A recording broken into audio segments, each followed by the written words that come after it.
So let's talk about 5 bag styles that I just wouldn't buy really in any circumstance.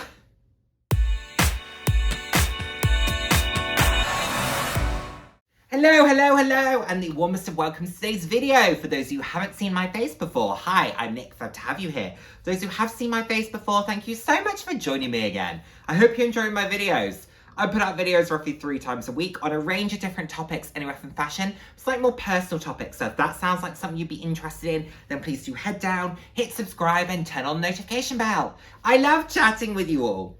I'm all about living life loud, and what that means to me is being your authentic self, being proud to be you, and just celebrating who you are. Celebrating yourself, and of course, we celebrate others. So, what are we talking about today? We're talking about 5 popular bag styles or categories in some instances that I just wouldn't buy regardless of any circumstance. Now, some of these I just genuinely don't really like. Others, it is just for specific reasons, but I think they're beautiful. I just wouldn't buy them. So let's not get too in our feelings about this. It is just my opinion, because whenever I do a video like this, I tend to get the individuals who I forget I hired as my financial advisor, and they'll say to me, well, you couldn't afford that bag anyway. All right, fair enough. I'm the first to admit that what I can and can't afford. So yeah, so let's just take it in the spirit that it's meant, which is fun. So hopefully you enjoy. Anywho, let's get into the first bag. And this does sit under a wider category, but there's one particular one that's particularly popular that I have zero interest in.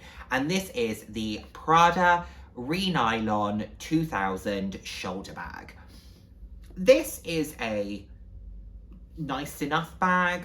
It's circa £900 from Prada, which isn't a bad price point, but I just find it a little too simple. I don't find it to look particularly chic unless you buy the crystal version. I just find it a little bit meh, you know, nice enough, came, went.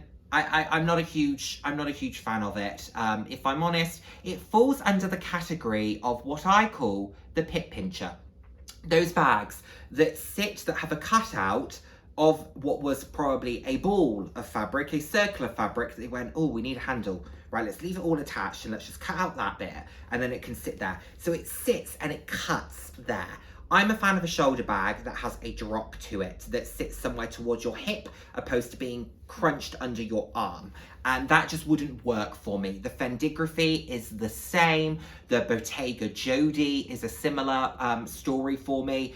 This I just don't find to be the most sophisticated piece, and I'm sure you might not be buying it to be the most sophisticated, but I think Prada does simple sophistication well. That's what I would buy into the brand for. This doesn't quite hit the mark for me. I've also overseen it, if I'm honest, and I've overseen it in the traditional versions of it. I like the crystal version. I think the shearling is okay. A little tacky, if you ask me, but I think it's fine. But I do like it when I can see it in some other colours.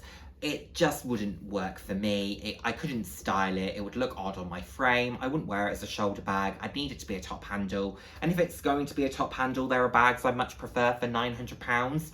Or I would rather stretch myself, even double my budget from Prada, to be able to get one of their other top handle styles. This just wouldn't work for me, and if you love it, go for it, but it falls into that pit pincher category for me, and I don't think it's very chic. Next up is a bag style that is fairly new. I think it will be pretty popular, and it is the cousin of a bag that I really dislike, but I know is a big favourite, and this is the Pochette Métis East-West bag.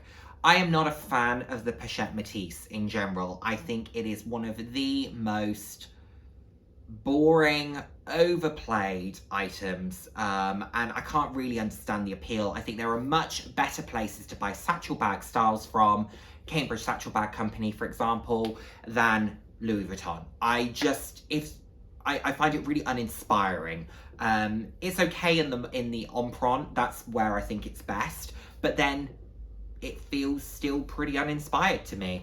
But this East-West version, I think, is a little bit better. The reason being, I like the different straps that come with it. I like that they've tried to make it more of a shoulder bag, flat bag. I prefer a rectangle to a square in terms of the shape.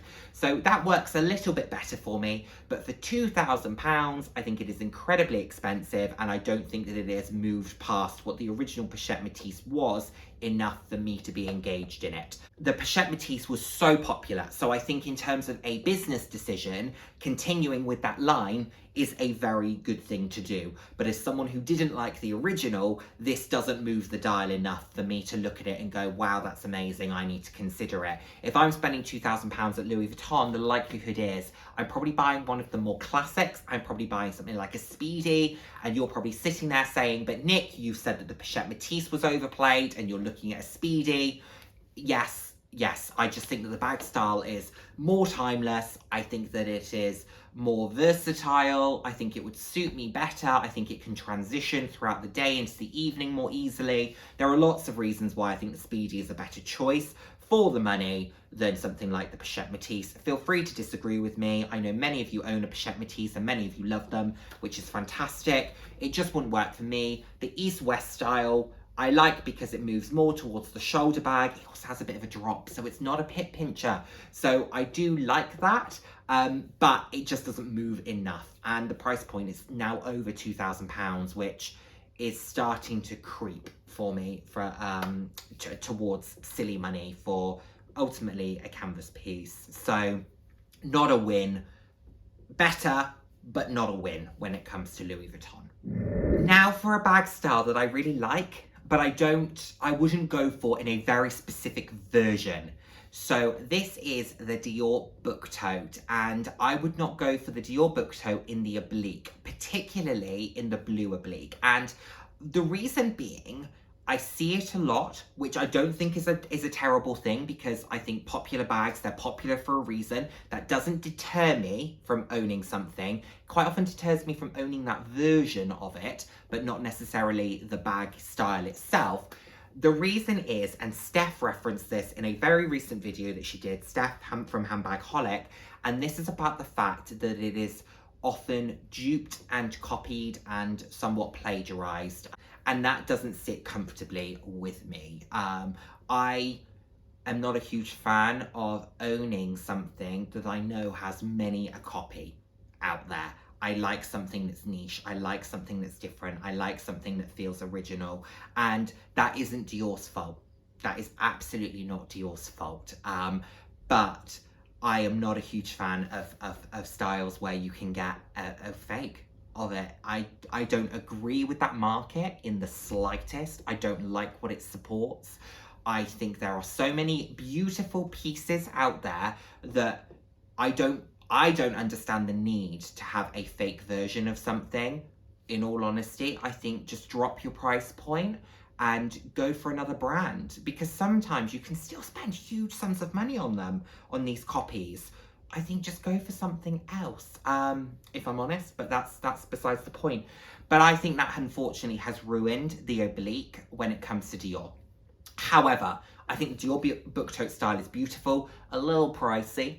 If I'm honest, I would probably go for a Rive Gauche over a Dior book tote. However, I absolutely love some of the more seasonal pieces, some of which I will put on the screen here. These are 4 of my favorites. I particularly love the leopard print.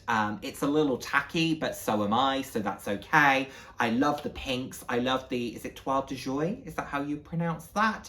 I just love the seasonals, the florals, the astrology. I believe that the astrology element, thanks to Monsieur Dior's fascination with astrology. So I'm a big fan of the versions that they bring these out in. I like the different sizes. The small, not so sold on, but the medium and the large, I think, are great size of bag. Travel, work, I'm sure they can get heavy, but I hear really good things about them. So I would consider, but like I said, I'd probably more likely go for a Rive Gauche from YSL, but who knows where life's going to take me. But unfortunately, the copies and fakes that have become available of this particular bag have really deterred me from wanting one. And a lot of it is oblique. I feel the same about the saddle bag in the oblique. It has just been copied, and I know that's not Dior's fault, but ultimately it has an impact on what I think of it as a potential customer, and it's just therefore not where I want to put £2,500 of my money. Now, what I would possibly consider to be one of the most hideous bags I think I have ever seen, and I think this is fairly popular. It was certainly popular on the influencer circuit, and this is by Balenciaga. The Balenciaga Le Cagoule XS. I just think this bag is terrible. All kinds of terrible. It is juvenile. I think there is a difference between whimsical, playful, reminiscent of a moment in time when you were slightly younger. So for example, I have my Pokemon top handle from Longchamp. This is whimsical, but I think still has an element of sophistication to it. This has zero sophistication to it. It is tacky. The only saving grace of it are the colours that they've brought it out in. Not even the rhinestone versions, which are £5,500, can save it. Loads the mirror that's in the heart, the extra pouches, the strap that is far too long and looks almost like looks crooked before you've even worn it because of the little bumps that it has, and then it has the strap. It looks like offcuts of material pieced together, the studs that sit all over it. Just shockingly awful. And Balenciaga, I don't gravitate towards all that often, if I'm honest. I'm not sure if I could ever see myself buying Balenciaga. There are pieces that I do look at and think, oh, that's really nice. Like I like is it the Crush bag? That's the kind of larger shoulder hourglass bag. I think that's really lovely. But there are very few pieces from Balenciaga that I think, wow, yes, let's do that. This is just shockingly awful. I can't stand it. I think it's horrible. Absolutely horrible. And I'm not sorry for having that opinion. I'm sorry if you bought it, because it's £2,000 in its core versions, £5,500 in the rhinestone. You've been taken for a ride. It's gopping. Like I said, the only saving grace is the colours they brought it out in. Yeah, terrible. Terrible. I'm not even sure it'd be that practical. I just don't know where you wear it. Where do you wear something like this? I could only think about wearing it casually with a tracksuit or something, but I'm not spending £2,000 to wear it with a tracksuit. Where do you wear this? Oh, terrible. I could go on for a long time. Done. Done. Okay, moving on.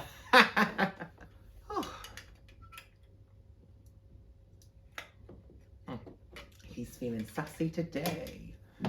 So let's round things off with more of a category of bags. And this isn't because I don't like them. Let me get that clear. This isn't because I dislike them. And Dale, I'm sorry in advance, because this is a category you absolutely love and you rock them beyond belief. I just couldn't. This is wicker raffia natural material bags. I like the look of them. I think they are fun and playful. They are somewhat casual and beachy. I don't live in a climate that's appropriate for that, nor do I have a sense of style that I think works for that. So if I were to be gifted a raffia bag, I would be so stumped as to what to pair it with. I don't know how I could wear a raffia bag or a natural material bag. I wish I could, because I think they are really beautiful. The Dior in particular that Dale has, and I know a number of other individuals have, that has the kind of the pouch inside. I particularly loved the pink, the highlighter pink and the cornflower blue. I thought they were beautiful. I think it's a beautiful item, but like I said, it suits a less temperamental climate than I live in. I live in a climate that is a bit dreary and rainy, and I just don't think this type of item lends itself towards that. And I just don't have that style. Like with what I'm wearing today, I just don't think it would suit me. Yeah, I'd love to own one because I think that they are beautiful, and I really love the Fendi Sunshine Shopper in the Raffia. I think you can get really nice Prada pieces, but they are just a little casual for my taste, and they just wouldn't suit the climate that I live in. And you spend a lot of money. The Lady Dior's that are in the wicker, £4,200. That is so much money. It is more than the Lady Dior of an equivalent size that's not in that material. Obviously, it depends on the material you go for, but on the whole, they're not that price. And those would lend themselves more. Fabric bags in general don't really lend themselves to the climate that I live in, he says, with, you know, many a fabric bag. However, on the whole, I tend to go for nylon, I tend to go for leather, or I tend to go for denim, because all of my fabric bags that aren't nylon or canvas are denim, and the canvases are quite hardy. So definitely a preference there in terms of materials. I love the styles. I love seeing people wear them. I love seeing people style them. I just couldn't be one of them. I would struggle to style it. I would struggle to match those the colors of those natural materials with my wardrobe. It wouldn't work for me. But it doesn't stop me liking them, just means I won't ever own them. So there we have it, everybody. That is my list. Let me know what you think. Are there any particular bag styles or particular categories that you just can't see yourself buying into? It doesn't have to be because you dislike them. It could just be because you know that they wouldn't work for you. That's okay too. Ultimately, I think we should buy what we love. We should buy what works for us. And also, when it comes to hotly contested items, if you know it's not going to work for you, let it sit in the store waiting for somebody who will be able to make it work and will be able to love it. You know, let's allocate the stock. Let's make sure that everyone can get what they love, and let's go from there. Thank you so much as always for watching, and I look forward to seeing you in my next video. Take care, everyone. Bye now. Mwah.